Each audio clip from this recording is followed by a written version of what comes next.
Of the issue is about the quality of education our children are receiving. Top students from here, the parents moved to Fort McMurray, and those students are 2-3 grades behind when they went to school in Fort McMurray. You know, we might have a student that's, you know, an excellent artist, but if we don't have an art class or we don't have, you know, an awesome art program, then we lose that child.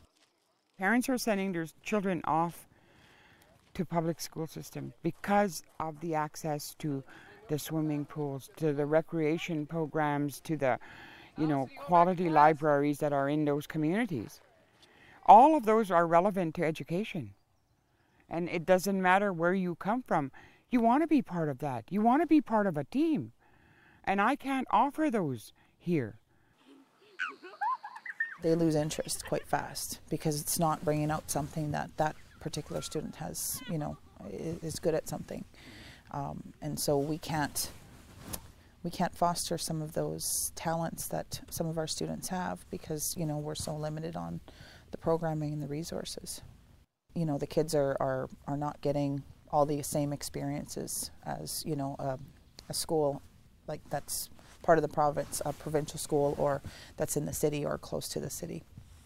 People are not staying in school after a while, after maybe 13, 14, then you start losing the children. I don't have the exact graduation rate for a school, but I would estimate that it's probably 20–25%. So the student body is an intelligent one, but when we reach grade 7, students start to drop off. But I haven't seen it in other schools that I've been in, where you'd have a concentration of young girls, young women, 13, 14, 15-year-olds, who have suddenly lost interest in learning. I've talked to these students. Many of them would like to leave here. They'd like to leave Fort Chip and the school and go to school elsewhere. They said that there's a lot of things that impinge on their learning. Of all the things that have frustrated me in the 2 years I've been here, that's the most frustrating thing for me, is my inability and our staff's inability and our school's inability to be able to change the thinking of some of our teenage girls.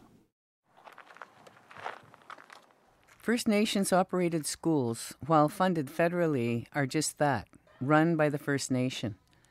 And for many teachers, principals, and education directors, it is simply about survival. Education becomes secondary in the face of multiple paralyzing issues, including governance. The government legislates school boards to make decisions for them. And they have all kinds of second-level services, the PED supervisors, the math consultants, the psychologists, so on and so forth. Band-operated schools have no such thing. There are no second and third level services for us. There is nobody to speak on our behalf. There's no board. There's no governing body saying, you should be doing this, you should be doing that, I'm coming in to check on you. You know, all that stuff. That's all missing from our education system. We don't have a school board. We're governed by chief and council. Chief and council are only here for a 2-year term.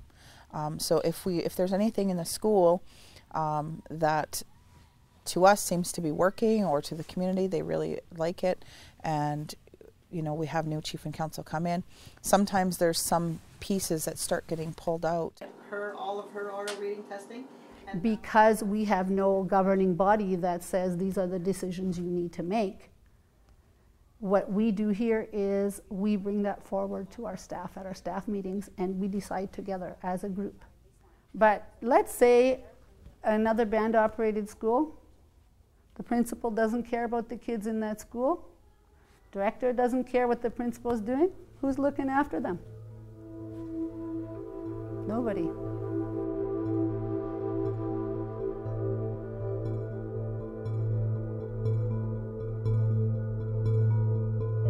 Whenever the provincial government changes a curriculum and changes the materials and support of the new curriculum, they provide additional resources and training for the provincial schools to achieve the implementation of the new curriculum. None of that exists in First Nation country.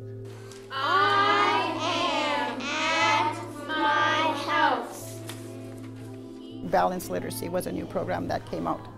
And what we have to do here is we have to always be watching, because nobody's helping us. Nobody's from central office is saying, okay, this is something new that's happening in literacy. You need to get on the ball and you need to learn about that. We have to do it ourselves. We have to always be checking the internet, checking all over, finding out what's happening, and then saying, hey, you know what, we're going to need PD, we're going to need money for this. And what we have to do is we have to do some type of fundraising or do some type of proposal so that we can bring that to our school. You know what, they talk about band control, but really, who's controlling it? When somebody's holding the purse strings and it's not you, are you in control? It begins with that. While there are many dedicated, passionate, and excellent teachers in our territory, both native and non-native, it is difficult to keep them. We are remote communities. We pay less money. We lack teaching resources, and the work is difficult, both in the classroom and the community. Our children need stability from their teachers, and what they get is turnover. Over half our staff are First Nation teachers, and the other half are people that are sensitive to the needs of the children in our community. So that's, for me, for hiring practices, finding key people who want to be part of this school. I like my ball car.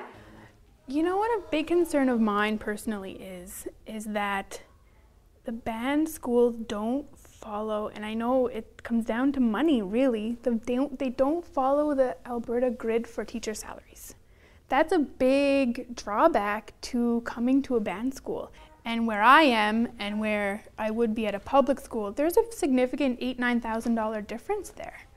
So that's a big, well, why would I teach here if I can go here and make more money, But to me, I love the school and I love the people, so that's what keeps me here.